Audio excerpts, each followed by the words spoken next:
नमस्कार दोस्तों, कैसे हो? हमारे चैनल पर आने के लिए आपको बहुत बहुत धन्यवाद। अगर आप हमारे चैनल पर पहली बार आए हैं तो इसे लाइक करें, शेयर करें एंड सब्सक्राइब करें। चलते हैं आज एक नई टॉपिक पे। आप सबके लाल आज सारे स्टूडेंट हैं, कुछ न कुछ करना चाहते हो और आज जीवन में आगे बढ़ना चाहते हो। अब उसके लिए सबसे बड़ी चीज़ होती है कि पढ़ाई करना। पढ़ाई तो सबको करना ही पड़ेगा, बिना पढ़े तो कुछ हो नहीं सकता है। तो पढ़ाई चाहे वो किसी भी क्षेत्र में का हो, एजुकेशन लेना ही पड़ना चाहिए।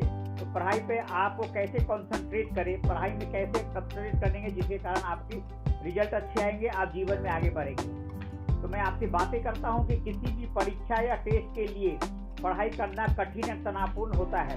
वास्तव में अनेक व्यक्ति हैं जो यह चाहते हैं कि उस पर ध्यान केंद्रित करने में कठिनाई महसूस करते हैं। तब छोटी छोटी चीज़ें मैं आपसे शेयर कर रहा हूँ, वो आपको कंसंट्रेट करने में मदद आएगी।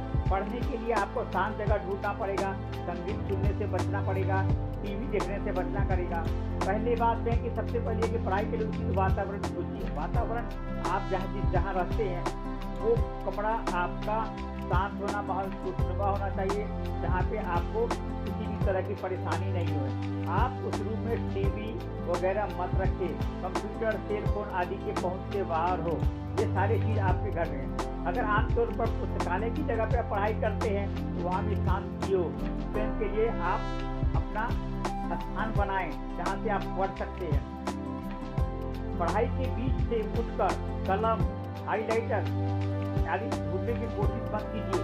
वो सारे चीज अपने एक साथ लेके एक डब्बा बना के रखिए। पेंसिल टाइप का होता है, उसके अंदर में सारी सामग्री रखने के लिए, कलम पेंसिल रखने के लिए। पढ़ाई के लिए साथी ढूंढिए जिससे आप डिस्कशन कर सके। आप जो भी पढ़ते हैं आप दोनों के लिए बहुत जरूरी है। इससे होगा कि दोनों का ज्ञान वर्धन होगा और दोनों में आपकी समझदारी होगी और एक अच्छा रिजल्ट आएगा। ये जरूरी होता है कि सहपाठी के साथ पढ़ाई करने में आते हैं। कुछ लोगों को लगता है कि पढ़ाई के साथी के साथ हमारा वो कंपटीशन हो जाता है। ये बिल्कुल भावना गलत है। आपके अंदर में क्या है, अपने दोस्तों के बीच में शेयर करेंगे तो वो आपका ज्ञान वर्धन होगा तथा आपके पढ़ाई करने में जो कमियां है उसे आप पूरा करेंगे। साथ में दोनों को आप मजा आएगा। अपने से बुद्धिमान व्यक्ति के साथ सुनिए, अपने से जो तेज बंदा है उनके साथ बैठिए, उनके साथ रहिए, जिससे आप अच्छा करें। बचकानी हरकत बिल्कुल नहीं करें और करने की कोशिश भी करें। यदि आप किसी से कुछ सीखना चाहते हैं तो ऐसे बुद्धिमान साथी को चुनिए जो आपसे तेज हो, समर्पित हो पढ़ाई के और आपको साथ में आगे बढ़ाएंगे। और जो भी चीज पढ़ते हैं उसके दोहराने में मदद करने वाले उचित आहार लीजिए। हमेशा खान पान पर भी ध्यान दें। एनर्जी पे कॉफी चाय नहीं चलेगा, थोड़ी देर के बाद आप ढेर हो जाएंगे। आप जब भी खाएं तो कुछ अच्छे फल फूल कार्बोहाइड्रेटेड प्रभावशाली ढंग से लेते रहें, जिससे कि आप आगे बढ़ेंगे। छोटे छोटे अंतराल रखिए। कोई जरूरी नहीं कि आप घंटों भर पढ़ाई करें, जिसका नतीजा है कि वो पढ़ाई ना आपके दिमाग में आएगा न दिल पे आएगा। इसलिए थोड़ी देर के लिए पढ़ाई के लिए हर 45 मिनट की पढ़ाई के दौरान एक टाइम टारगेट रखिए। 10 मिनट का एक इंटरवल रखिए। इससे करने से होगा कि आपके माइंड रिलैक्स हो गया और कुछ नया सीखेंगे और पढ़ने में रहेंगे। विश्राम के समय में जब भी आप आराम के समय निर्धारित कीजिए, अलार्म लगा दिए ताकि आप उस पीरियड में आप आराम से घर पे रह सके और पढ़ सके। सबसे पहले कि छूट जाने की संभावना कम होगी और आप जो जानकारी लेना चाहते हैं वो आसानी से ले सकते हैं। अगर अंतराल पर टाइम लिया जाए, टाइम इंटरवल है, तो आपके मस्तिष्क को भी आपको बहुत रिलैक्स मिलेगा, रिचार्ज होने में काम आएंगे। हमेशा अपने आप को इंस्टीट्यूट रहे, उससे क्या होता है कि एनर्जेटिक रहे। इससे होगा कि आप जो भी पढ़ाई की है उसको रिवीजन करने में आपको मदद मिलेगी और रिजल्ट भी आपकी अच्छा आएगी। आप इसके करने की आपको सबसे पहले कि आपको पढ़ाई करने के लिए अपनी एनर्जेटिक रहने के लिए एक गोल लेकर चलना पड़ेगा। इस गोल को करें और गोल पर सारे काम कंप्लीट करें, फोकस होइए और उसी लिए सीखें। स्वयं को अगर कोई दे या ना दे, सबको पुरस्कार देने के एनर्जी में आप तैयार रहे। स्वयं को बताइए कि पढ़ाई महत्वपूर्ण होती है। हमेशा ये बात वर्ड अपने से बोलिए। अगर आप अच्छे से पढ़ाई करेंगे तो रिजल्ट अच्छे आएंगे, रिजल्ट अच्छा है कि आपकी जिंदगी अच्छी होगी। हमेशा पिता से शर्त लगाइए, हार मानना स्वीकार हो। सारे से चैलेंज लेने, चैलेंज अगर लेंगे तो आपको पढ़ाई करने में मिलेंगे। बैठिए और जो भी हो चाहिए आसपास में टहलने का, टालने का कोई कारण नहीं कि आप बैठने का कोशिश तो कीजिए। फ्लैश कार्ड, नोट से लाभ उठाइए। कार्डबोर्ड की रखी इससे कम समय में ज़्यादा देते हैं। यादाश्त बढ़ाने वाले संसाधनों का यादाश्त बढ़ाने के लिए क्या करना पड़ेगा कि आपको है कि आपको एक एक्सरसाइज करेंगे, माइंड वाले क्विज खेले, जिससे होगा कि दिमाग शार्प होगा और अच्छा होगा। कुछ चीज़ें होता है कि आप अपने आप को वर्ड का है ना वो याद रखिए, जिससे होगा कि आप आगे रखेंगे। सुनिश्चित आपको करना है कि सबसे महत्वपूर्ण सूचना है कि जो भी पहले मिल जाए उससे आगे चलिए। ऐसा मत से कि आज करेंगे, कल करेंगे, परसों करेंगे, आज नहीं तो कल, ये बातें टालू नियत हटा दीजिए। घबराइए मत, बिल्कुल मत घबराइए। पढ़ाई के समय में रिवीजन करते वक्त घबराइए नहीं, रिजल्ट अच्छे आएंगे। कंप्यूटर का प्रयोग कम से कम करें।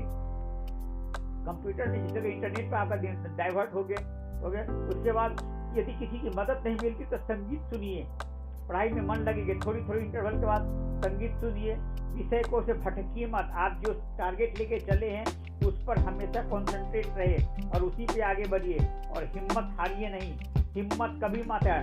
टेस्ट के नाम पे, एग्जाम के नाम पे कभी भी अपने आप को कमजोर फील मत करें। सीखने के लिए आप आए हैं, सीखते रहिए, आगे बढ़ते रहिए। ये सिर्फ करेंगे तो आप बहुत ही आगे बढ़ेंगे। अब इन सारे चीज़ों को मैं थोड़ी सी छोटी सी समराइज करता हूँ। पढ़ाई जब भी करें तो शांत कमरे में करिए, डरे नहीं कभी से, कभी डरे मत, लिखते रहे, लिखते रहिए। अब ये पढ़ाई के दौरान नींद पूरी कीजिए, नकारात्मक व्यक्ति से दूर रहिए। आप जो भी काम करें उसे स्वयं करें और ये कोशिश कीजिए कि ये जो प्रश्न है आपको 3 प्रश्न आपको करना है। मैं यह क्यों कर रहा हूँ, इसका परिणाम क्या होगा, अगर मैं सफल हो पाऊंगा तो क्या होगा, इसके बाद मुझे क्या करना है।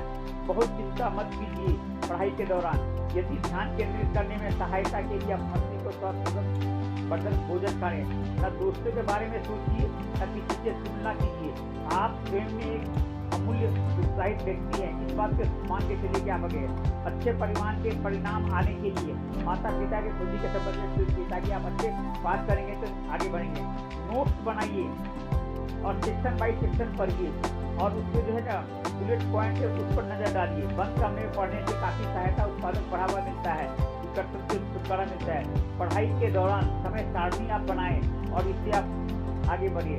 कल्पना कीजिए कि आप अपने मित्रों अथवा कंप्यूटर से कितने आगे हो जाएंगे, इसका आपको ध्यान होता भी नहीं होगा, आप बहुत आगे जाएंगे।